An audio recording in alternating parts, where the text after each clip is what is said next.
사랑하는 성도 여러분, 그리고 성경적 가치관 채널을 통해 하나님의 깊은 지혜를 나누는 시청자 여러분, 진심으로 환영합니다. 지난 시간 우리는 모세의 첫 번째 설교를 통해 광야 40년의 여정을 회고하며 기억이 신앙의 기초임을 함께 확인했습니다. 오늘부터는 신명기의 심장부라고 할 수 있는 제2편 쉐마 이스라엘 마음을 다하여 사랑하라를 통해 율법의 참된 정신과 하나님을 향한 뜨거운 사랑의 원리를 탐구하고자 합니다. 오늘 우리가 함께 나눌 신명기 5장에서 26장까지의 여정은 크게 세 가지 영적 이정표를 따라 흐르게 됩니다.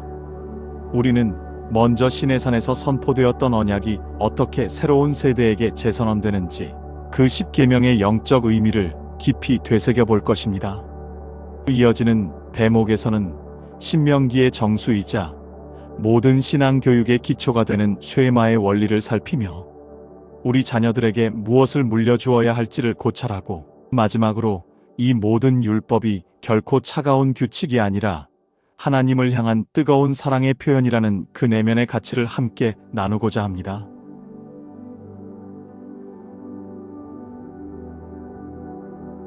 이제 모세는 신명기 5장에서 이스라엘 백성들을 다시 불러 모읍니다.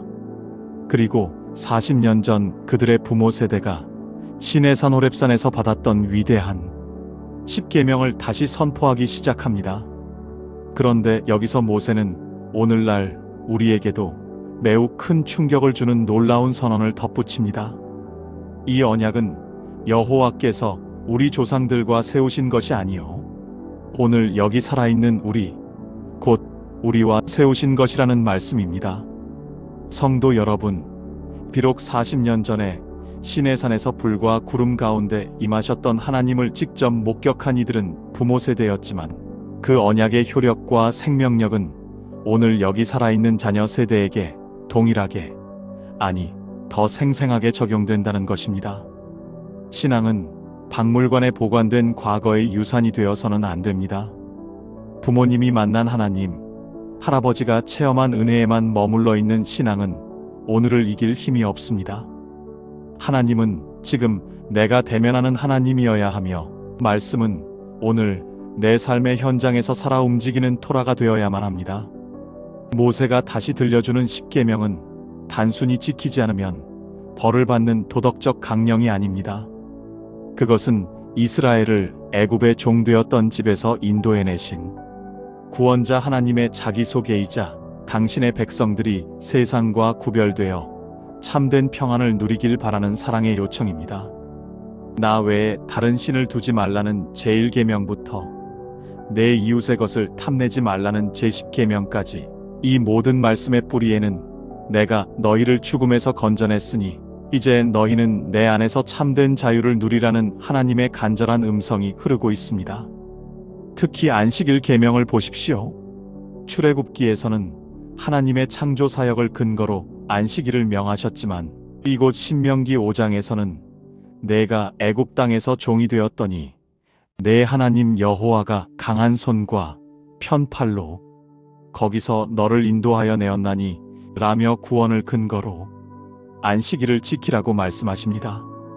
이는 우리가 율법을 지키는 행위가 구원을 얻기 위한 수단이 아니라 이미 구원받은 백성이 하나님께 드리는 최고의 감사이자 권리라는 사실을 일깨워줍니다. 우리는 종종 율법을 우리를 구속하는 무거운 멍에로 오해하곤 합니다. 하지만 하나님이 우리에게 법을 주신 진짜 이유는 우리를 가두기 위함이 아니라 우리를 죄와 탐욕이라는 파멸로부터 보호하고 영원한 생명의 길로 안내하기 위함입니다. 모세가 광야 2세대에게 이토록 간절하게 10계명을 재교육하는 이유는 약속의 땅, 가나안의 가증한 문화 속에서도 하나님의 사람이라는 정체성을 끝까지 지켜내게 하려는 목자의 심정 때문이었습니다. 오늘 이 말씀을 통해 우리가 붙들어야 할 가치관은 명확합니다. 하나님의 말씀은 어제나 오늘이나 영원토록 동일하며 그 말씀 앞에 서 있는 나는 바로 오늘 그 음성에 응답해야 한다는 사실입니다.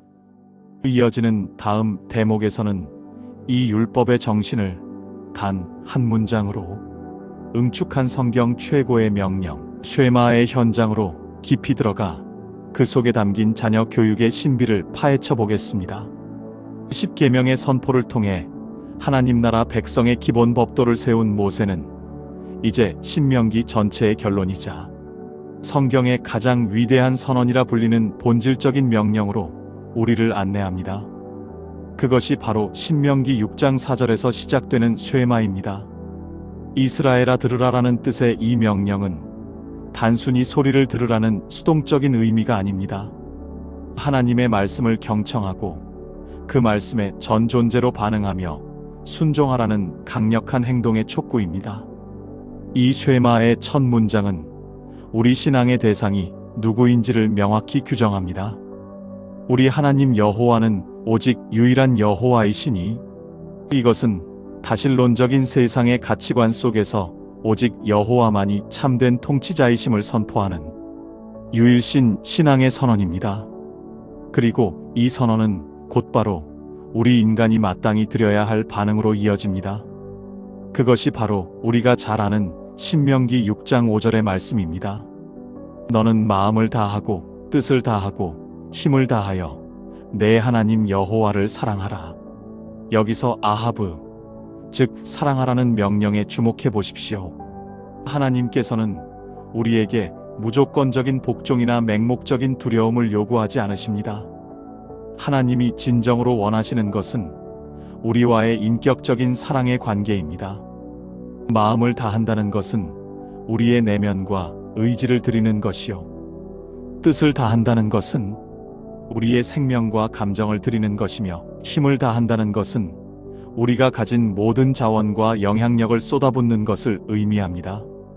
즉, 우리 존재의 전 영역에서 하나님을 최고로 사랑하는 것이 성경적 가치관이 말하는 신앙의 정수입니다. 사랑하는 성도 여러분, 그런데 이 뜨거운 사랑의 명령은 나 개인의 고백에서 멈추지 않습니다. 모세는 이 사랑이 어떻게 다음 세대로 계승되어야 하는지를 매우 구체적으로 가르칩니다. 오늘 내가 네게 명하는 이 말씀을 너는 마음에 새기고 내 자녀에게 부지런히 가르치며. 신앙 교육은 단순히 지식을 전달하는 학교 교육이 아닙니다. 부모가 먼저 하나님의 말씀을 자기 마음에 새기고 그 사랑의 흔적을 자녀의 삶 속에 흘려보내는 것입니다. 성경이 제시하는 교육의 장소는 거창한 성전이 아니라 바로 우리의 평범한 일상입니다. 집에 앉았을 때에든지, 길을 갈 때에든지, 누워 있을 때에든지, 일어날 때에든지 이 말씀을 강론할 것이며, 이는 신앙 교육이 일주일에 한 번 교회에서 이루어지는 이벤트가 되어서는 안 된다는 준엄한 경고입니다. 식탁에서, 산책길에서, 잠들기 전 머리맡에서 삶의 모든 순간이 하나님의 말씀을 나누는 거룩한 강의실이 되어야 합니다. 부모의 삶 자체가 자녀에게 읽히는 성경이 되어야 한다는 뜻입니다. 모세는 더 나아가 이 말씀을 손목에 매어 기호를 삼고 미간에 붙여 표로 삼으며 집 문설주와 바깥문에 기록하라고 명합니다. 이것은 우리가 보고 만지고 움직이는 모든 삶의 반경 속에 하나님의 말씀을 두어 그 말씀이 우리의 생각과 행동을 지배하는 영적 필터가 되게 하라는 것입니다. 우리의 손이 행하는 일도, 우리의 눈이 바라보는 지향점도, 우리 가정이 세상과 소통하는 대문도 오직 하나님의 말씀이라는 원칙 아래 있어야 함을 상기시킵니다.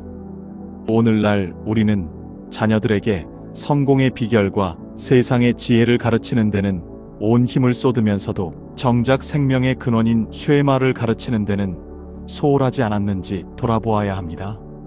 진정한 성경적 가치관의 전수는 지식의 전수가 아니라 사랑의 전수입니다. 내가 하나님을 뜨겁게 사랑할 때 그 사랑을 본 자녀들이 자연스럽게 하나님을 사랑하는 세대로 일어나는 것입니다. 광야의 끝자락에서 모세가 새로운 세대에게 가장 먼저 이 사랑의 명령을 전한 이유를 묵상해 보십시오. 가나안의 풍요로움보다 무서운 것은 하나님을 잊어버리는 망각이기 때문입니다. 이러한 사랑의 관계가 실제 삶의 현장에서 어떻게 구체적인 성결과 순종의 삶으로 나타나야 하는지 율법의 세부적인 지침들을 통해 하나님의 깊은 마음을 더 세밀하게 살펴보겠습니다. 쉐마를 통해 하나님을 향한 전심의 사랑과 자녀 교육의 원리를 정립한 모세는 이제 이스라엘이 가나안 땅에서 직면할 실제적인 삶의 태도와 선택에 대해 가르칩니다. 신명기 7장에서 11장으로 이어지는 이 대목은 우리가 왜 하나님의 말씀에 순종해야 하는지에 대한 근원적인 동기와 그에 따르는 엄중한 결과를 다루고 있습니다. 모세는 먼저 이스라엘이 하나님의 백성이 된 이유를 상기시킵니다. 그것은 그들이 다른 민족보다 수요가 많거나 능력이 탁월해서가 아니었습니다. 도리어 그들은 모든 민족 중에 가장 적고 연약한 자들이었습니다. 하나님께서 그들을 택하신 이유는 오직 하나, 그들을 사랑하셨기 때문이며 조상들에게 하신 맹세를 지키려 하시는 신실함 때문이었습니다. 성경은 이 특별한 관계를 가리켜 세굴라, 즉 하나님의 보배로운 소유라고 부릅니다. 우리가 순종해야 하는 첫 번째 이유는 바로 이 선택의 은혜에 있습니다. 나를 먼저 사랑하시고 보배로운 소유로 삼아주신 하나님의 그 크신 사랑을 깨달은 자만이 율법을 무거운 짐이 아닌 기쁜 응답으로 받아들일 수 있습니다.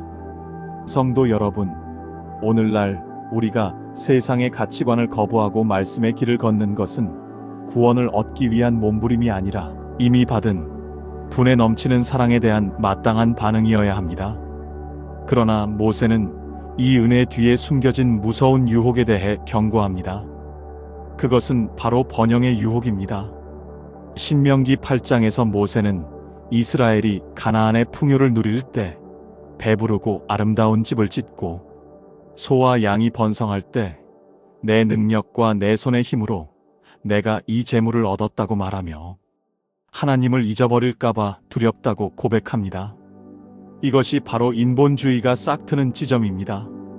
모세는 단언합니다.